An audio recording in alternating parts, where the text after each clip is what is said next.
Sir, இன்னைக்கு தமிழ்நாட்டுல வந்து 2 விஷயங்கள் நடந்துட்டு இருக்கு. ஒண்ணு ஜனநாயகன் ரிலீஸு. மற்றொரு புறம் தமிழ்நாட்டு மட்டும் இல்ல, இந்தியா முழுக்க இந்த சிஜேபி அமைப்பு சார்பாக நடக்கிற நீட் எதிர்ப்பு போராட்டம். எப்படி பார்க்குறீங்க? ஒரே நேரத்துல இந்த 2 விஷயமும் நடக்குது. மக்கள் கவனம் எப்படி இருக்குதுன்னு பார்க்குறீங்க? ஜனநாயகன் உங்களுக்கு தேர்தலுக்கு முன்னாடி அவர் ரிலீஸ் பண்ணணும்னு பார்த்தாரு.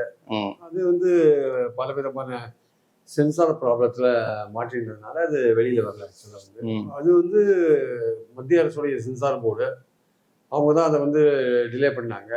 அதனால ஆனால் விஜய் அதை ஒரு பாலிடிக்ஸாக மாற்றிட்டார். அதுக்கும் காரணம் திமுக அப்படின்ற மாதிரியான ஒரு விஷயத்த கொண்டு வந்தார். ஜனநாயகம் ரிலீஸ் ஆகிறதுக்கு காரணம் திமுக.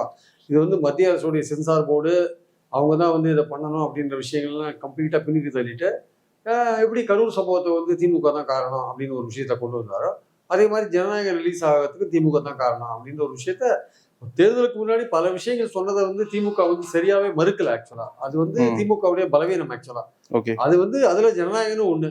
இன்னைக்கு ஜனநாயகம் அதுக்கப்புறம் ஜனநாயகம் பாத்தீங்கன்னா இதாயிடுச்சு. வெளியில அதோட பிரிண்ட் எல்லாம் வெளியில வந்துடுது. அது ஓடிடி எல்லாம் கூட போச்சுன்னு சொல்றாங்க. ஆக்சுவலா ஸோ அது பல பேர் பல லட்சக்கணக்கான பேர் பார்த்துட்டாங்க. அது அந்த ஃபிலிமை பல லட்சக்கணக்கான பேர் ஏற்கனவே பார்த்துட்டாங்க. அதனால இப்போ அது எவ்வளவு தூரம் அது வெற்றி பெறும். இப்போ அரசியல் இவங்க வந்ததுனால, முதலமைச்சராக வந்துட்டதுனால ஒரு பொலிட்டிக்கலா அது ஒரு பெரிய ஒரு வெற்றி திருவிழா மாதிரி கொண்டாடுங்கன்னு ஆனந்த் சொன்னார். ஆக்சுவலா அமைச்சர் ஆனந்த் திருவிழா மாதிரி கொண்டாடுங்கன்னார். பட் இந்த தியேட்டர் எல்லாம் பார்த்தா திருவிழா மாதிரி இருக்கிற மாதிரி தெரியல. இன்னும் பொதுவா விஜய் படம் அப்படின்னா, நான் இதே காசி தியேட்டர்ல இங்க கேட்க நேரில் பெரிய கூட்டம், அப்படியே ரோடே சாலையே பிளாக் ஆகும், டிராபிக் எல்லாம் ஜாம் ஆகும். இன்னைக்கு நான் வரேன், ஃப்ரீயா தான் வந்துட்டு இருக்கேன். அந்த வழியா தான் ஃப்ரீயா தான் வரேன். ஒரு தடவை நான் இன்னொரு சேனலுக்கு போகும்போது இந்த வழியா போகும்போது சேனலுக்கே அரை மணி நேரம் லேட்டாக தான் போனேன். அப்புறம் அங்கே போயிட்டு இந்த மாதிரி விஜய் படத்தினால இந்த மாதிரி லேட் ஆச்சுன்னு சொன்ன ஞாபகம் எனக்கு வருது. ஆனால் இன்னைக்கு பார்த்தீங்கன்னா ஒரு டிராபிக்கும் பிளாக்லாம் இல்லை, கூட்டம் அவ்வளோவா பெருசா இல்லை.